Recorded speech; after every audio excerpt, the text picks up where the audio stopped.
So hello ಮಕ್ಕಳಿಗೆ ಇವತ್ತಿನ question ನೋಡಿ, ಇಂಟಿಗ್ರೇಟ್ ಮಾಡಬೇಕಂತೆ x square plus cos square x divided by 1 plus x square into cosecant square x into d x ಅಂತಿದೆ. ಇದರೊಳಗೆ main trick ಏನಂದರೆ ನೋಡಿ, ಡಿನಾಮಿನೇಟರ್ ಹೇಗಿದೆ ಹಾಗೆ ನ್ಯೂಮರೇಟರ್ ಮಾಡ್ಬೋದು.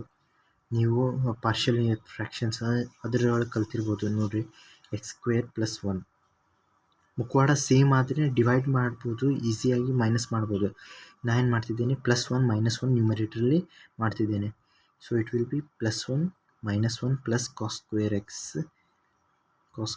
Divided by 1 plus x square multiplied into cosecant square x into d x. ಇದೇನಾಗುತ್ತೆ ಇವಾಗ x square plus 1 divided by x square plus 1 minus ಹೊರಗೆ ತೊಗೊತಿದ್ದೀನಿ. ಇದರೊಳಗೆ 1 minus cos square x divided by 1 plus x square, ಇದು whole multiplied into cosecant square x into d x. ನಾನು ಇದನ್ನು ಸಪ್ರೇಟಾಗಿ ಇದ್ರ ಕೆಳಗೆ ಸಪ್ರೇಟ್ ಮಾಡ್ತಿದ್ದೀನಿ, ಇದ್ರ ಕೆಳಗೆ ಸಪ್ರೇಟ್ ಮಾಡ್ತಿದ್ದೇನೆ.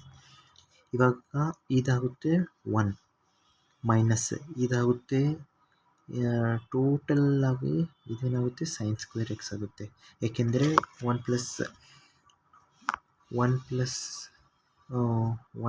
Equals to sine square x plus cos square x ಇದೆ.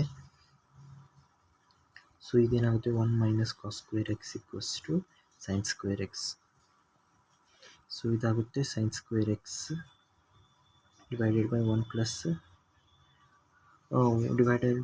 Plus x square whole multiplied into cosecant square x into x. ಇದು ಇಂಟಿಗ್ರೇಟ್ ಆಫ್, ಇವಾಗ ಇದನ್ನು ಒಳಗೆ ಮಲ್ಟಿಪ್ಲೈ ಮಾಡ್ತಿದ್ದೀನಿ. ಕೋಸಿಕೆಂಟ್ ಸ್ಕ್ವೇರ್ ಎಕ್ಸ್ ಮೈನಸ್, ಇವಾಗ ನೋಡಿ cosecant square X sign square X ಇಬ್ಬರು reciprocal ಇದ್ದಾವೆ. ಸೊ ಅದಕ್ಕೆ ಏನು ಮಾಡ್ತಿದ್ದೇನೆ, sign square X 1 plus x square divided by 1 plus x square multiply ಮಾಡಿದಾಗ ನಾನು ಏನು ಮಾಡ್ತಿದ್ದೀನಿ, ಕೋಸಿಕೆಂಟ್ನ ಇಲ್ಲೇ ಸೈನ್ ಸ್ಕ್ವೇರ್ ಎಕ್ಸ್ ಅಂತ ತೊಗೊತಿದ್ದೀನಿ ಇಂಟು ಡಿ ಎಕ್ಸ್.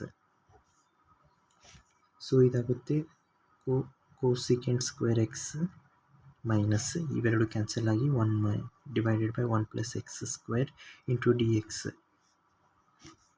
ಸೊ ಇದನ್ನು ಇಂಟಿಗ್ರೇಟ್ ಮಾಡಿದಾಗ ಇದೇನಾಗುತ್ತೆ ಮೈನಸ್ ಕಾಟ್ ಎಕ್ಸ್ ಆಗುತ್ತೆ. ಇದನ್ನು ಇಂಟಿಗ್ರೇಟ್ ಮಾಡಿದಾಗ ಇದು ಮೈನಸ್ ಹೇಗಿದೆ ಹಾಗೆ ಇಟ್ಟಿದ್ದೇನೆ, ಇದೇ ಆಗುತ್ತೆ ಟ್ಯಾನ್ ಇನ್ವರ್ಸ್ ಆಫ್ ಎಕ್ಸ್ ಆಗುತ್ತೆ ಪ್ಲಸ್ ಸಿ. ಸೊ ನೋಡಿ, ಎಕ್ಸಾಮ್ನಲ್ಲಿ ತುಂಬ ಪ್ರೆಷರ್ ತೊಗೋಬೇಡಿ. ಯಾವಾಗಾದರೂ ಏನಾದರೂ ಡಿನಾಮಿನೇಟರ್ ಮತ್ತು ನ್ಯೂಮರೇಟರ್ ಸೇಮ್ ಕಾಣಿಸ್ತಿದ್ರೆ, ಪವರ್ನಲ್ಲಿ ವೇರಿಯೇಬಲ್ ಸೇಮ್ ಕಂಡ್ರೆ, ಒಂದು ಏನಾದರೂ ಕಾನ್ಸ್ಟೆಂಟ್ ಏನಿದ್ರೆ ಆ ಕಾನ್ಸ್ಟೆಂಟನ್ನು ನ್ಯೂಮರಿಕಲಲ್ಲಿ ಪ್ಲಸ್ ಆರ್ ಮೈನಸ್ ಮಾಡಿ ಅದನ್ನು ಹೀಗೆ ಮಾಡಿದ ನಂತರ ಹಿಂಗೆ ಸಿಂಪ್ಲಿಫೈ ಮಾಡಿ.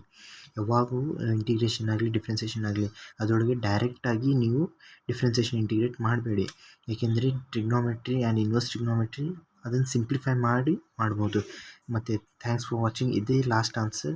Thanks for watching. ಲೈಕ್ ಮತ್ತು ಸಬ್ಸ್ಕ್ರೈಬ್ ಮಾಡಿ.